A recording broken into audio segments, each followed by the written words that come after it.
J'espère que vous allez bien, j'espère que vous vous portez bien. Il est nécessaire aujourd'hui de continuer d'explorer ensemble les conséquences, je dis bien les conséquences, et les enjeux et les perspectives extrêmement sinistres de la prise en otage de toute l'économie algérienne par M. Kamel Zik, son agenda, sa politique et sa nouvelle doctrine qui est appliquée arbitrairement depuis le 9 juillet 2025 avec la bénédiction du président Abdelmajid Tebboune. Kamel Zik, avec les nouveaux blocages, les nouvelles mesures d'autorisation, de restriction, d'interdiction des importations et d'encadrement extrêmement brutal des opérations financières à l'étranger des entreprises algériennes, est en train de provoquer un séisme économique en Algérie qui pourrait, je dirais bien, aboutir à des faillites, à des paralysés partielles, voire totales des entreprises algériennes, à des licenciements, à des pertes de croissance économique, à un gel des activités de plusieurs milliers d'entreprises algériennes. Je vous donne un exemple concret de ce qui a été décidé récemment lors d'une réunion qui a été tenue discrètement par Kamel Zik et son ministère avec l'ensemble des représentants des banques algériennes. On l'a dit depuis le 9 juillet 2025, on l'a expliqué dans une précédente émission, Kamel Zik a imposé arbitrairement, je dis bien arbitrairement parce que aucun autre membre du gouvernement n'a été consulté, aucun économiste, aucun expert en Algérie n'a été consulté, il n'y a pas eu d'études préalables, il n'y a pas eu d'enquête préalable pour déterminer les conséquences et les enjeux pour l'économie algérienne de cette décision. Les importations de services ont été interdites. Plus d'importations de services, mis à part quelques dérogations qui ont été accordées par M. Kamel Zik et son département aux entreprises algériennes et étrangères qui doivent importer des services. On a expliqué ce que c'est que les importations de services. On a dit que l'Algérie exporte pour l'équivalent de 6 à 7 milliards de dollars d'importation de services. Tous les pays du monde importent des services. Les importations de services, ça existe dans tous les pays du monde. Les services, c'est comme les marchandises. On peut exporter des marchandises, des verres, des trucs matériels, comme on peut exporter et importer des services. Vous avez par exemple le tourisme est un service. Quand les voyageurs algériens partent à l'étranger, et ils dépensent leur argent en Tunisie par exemple, l'Algérie exporte des services.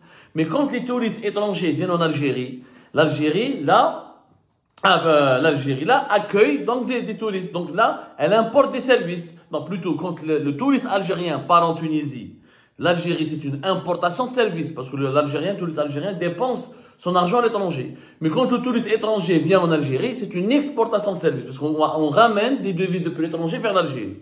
L'hôtellerie, les nouvelles technologies, l'informatique, etc., les centres d'appel, la formation, l'enseignement, les études de marché, il y a la publicité, il y a énormément de prestations de services, les cartes bancaires, les prestations bancaires, le commerce en ligne, il y a énormément de services qui sont importés ou exportés. Kamel Zik, en dépit des critiques qui ont été soulevées et des protestations qui ont été soulevées par le blocage des importations de services, n'a pas fait marche arrière et le 11 août dernier, aux représentants des banques algériennes, il leur a signifié que toutes les sociétés qui ont un registre de commerce qui commence par le chiffre 6, en Algérie, les entreprises qui ont les chiffres dans le registre de commerce commencent par le chiffre 6, ce sont les entreprises qui sont dans le secteur des services, le commerce, l'hôtellerie, la restauration, tout ce qui n'est pas production de biens et de marchandises matérielles. Ces entreprises qui ont un registre de commerce d'opérateurs de services ne peuvent pas faire des importations. Elles n'ont pas le droit d'importer ni des services, ni du matériel qui est lié à leurs services. Il faut savoir que une entreprise, par exemple, un hôtel, prenons le cas de Sheraton, pour que vous compreniez bien. Le Sheraton en Algérie aujourd'hui n'a plus le droit d'importer des produits qui sont essentiels pour son activité.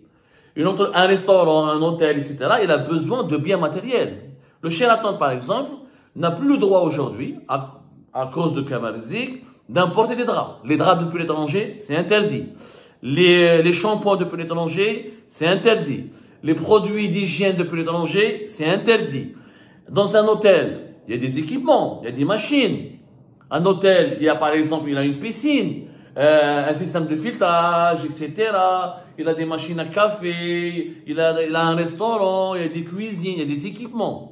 Certains de ces équipements sont importés. Il faut qu'il les ramène depuis l'étranger. Ou les pièces, même les pièces de rechange, ou les composants pour réparer ces équipements ne sont pas disponibles en Algérie, il faut les importer, ils sont produits à l'étranger. Ben, le charlatan ne peut rien importer.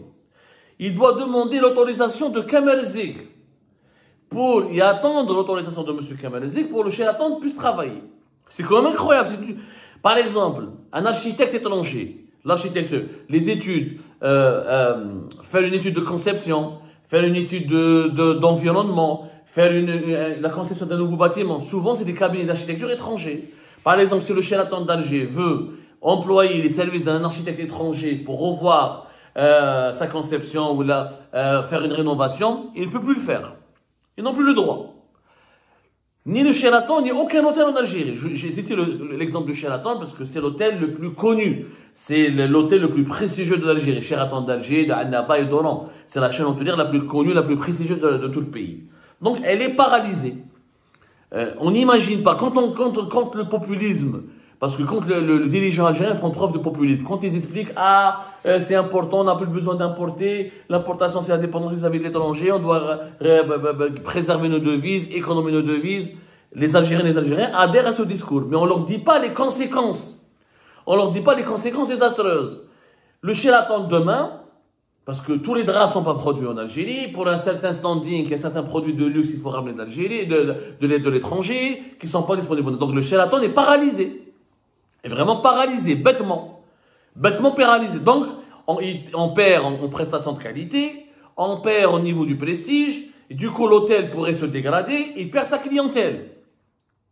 C'est des pertes financières importantes. Il n'y a pas que les hôtels, c'est comme un exemple. Par exemple, la maintenance des ascenseurs. L'ascenseur, la maintenance, c'est des services. Les sociétés qui sont spécialisées dans la maintenance des ascenseurs en Algérie, elles ne produisent pas l'ascenseur. Elles sont spécialisées dans sa maintenance. Mais pour la maintenance et la réparation d'un ascenseur, il y a des fois des pièces, des équipements qu'il faut importer. Et bien, les sociétés de maintenance et de réparation des ascenseurs ne sont plus autorisées à importer. Parce qu'elles sont considérées comme des entreprises de services. Du coup, quand les ascenseurs tombent en panne en Algérie, dans un immeuble, khlet, kahla. Elle a une vieille femme, ou une personne malade, ou quelqu'un ne peut plus emprunter un ascenseur, parce que pour réparer un ascenseur, il faut des pièces. On ne produit pas 100% d'ascenseur. Aucun pays au monde ne produit 100% d'ascenseur. Il y a toujours des pièces, et toujours des composants qu'il faut ramener de l'étranger. Si les composants et les pièces ne sont pas disponibles en stock, parce que les sociétés de maintenance et de réparation des ascenseurs ne peuvent pas importer, eh ben, on aura des gros dégâts et beaucoup d'ascenseurs en Algérie seront en panne. Déjà, nous avons un gros problème d'ascenseur et que pour trouver un ascenseur dans un immeuble en Algérie, c'est déjà un luxe. L'entretenir et la maintenance, c'est déjà encore plus compliqué. Avec cette interdiction d'importation, les entreprises qui sont chargées de la réparation et de la maintenance des ascenseurs ne peuvent plus travailler. Donc, on aura des grosses pannes partout et plus personne ne peut travailler. Les banques algériennes, par exemple, je l'ai expliqué 1000 fois, les banques, elles ne produisent pas. C'est des établissements de services. Elles prêtent, elles donnent de l'argent, elles cachent votre argent, elles vous donnent un temps d'intérêt, elles vous proposent des investissements, des produits financiers. Mais les banques, elles doivent faire quoi? Elles doivent importer certains produits. Les banques doivent payer des systèmes, le SWIFT par exemple, pour payer un système d'abonnement pour les virements internationaux. Il faut payer pour avoir la carte Visa, la carte Mastercard.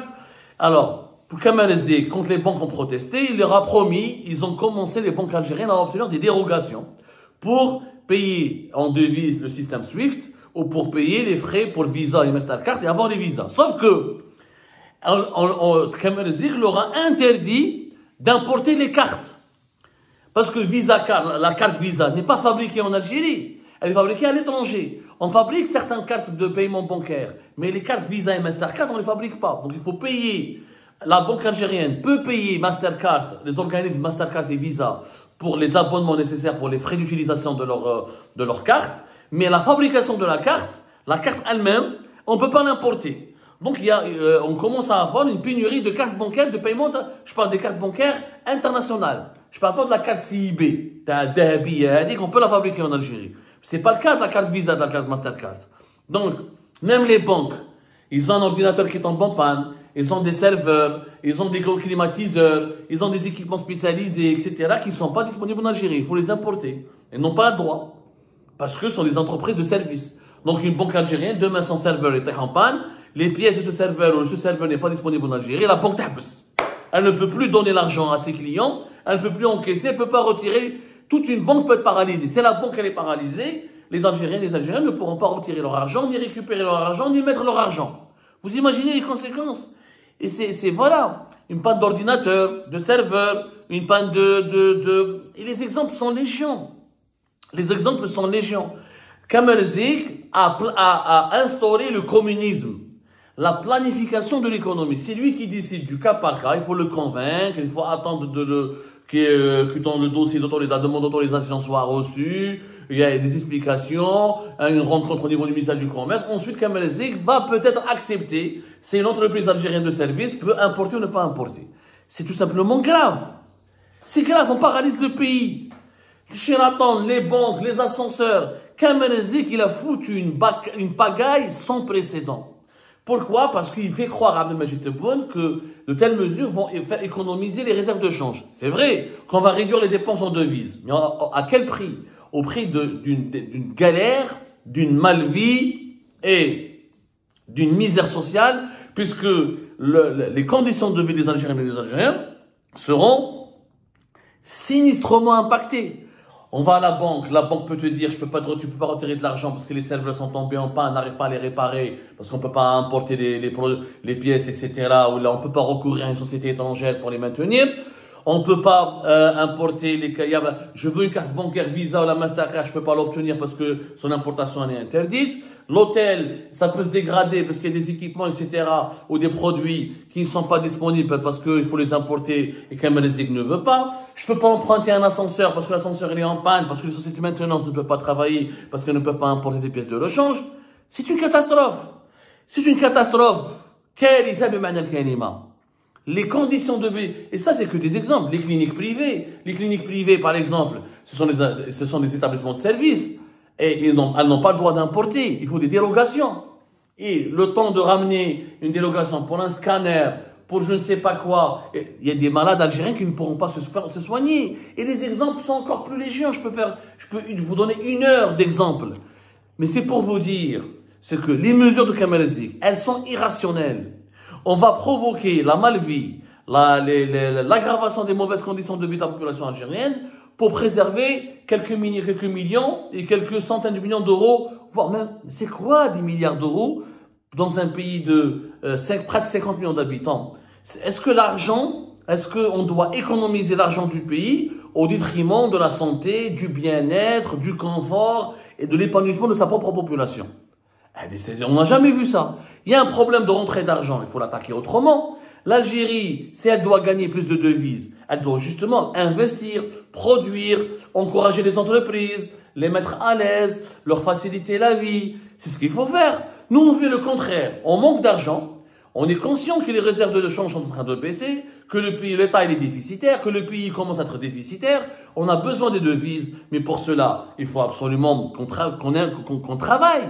Pas qu'on sabote le travail, il faut entreprendre, pas saboter les entrepreneurs. Quand on sabote les hôtels, il n'y aura pas des touristes qui vont venir chez nous. Quand on sabote les banques, les gens ne vont pas investir, ne vont pas mettre leur argent dans les banques. Quand on sabote les immeubles, les ascenseurs, les gens ne vont pas investir dans l'immobilier. Donc, on crée l'effet catastrophique, c'est qu'on crée de la décroissance, on crée une chute de la croissance, on crée de l'appauvrissement et on alimente la misère sociale. Kamal Zik, c'est ce qu'il est en train de faire. Il crée de la misère sociale, de la pauvreté. Il sabote la croissance économique du pays pour préserver quelques milliards de dollars qui doivent rester dans les réserves de change. C'est tout simplement un raisonnement inouï.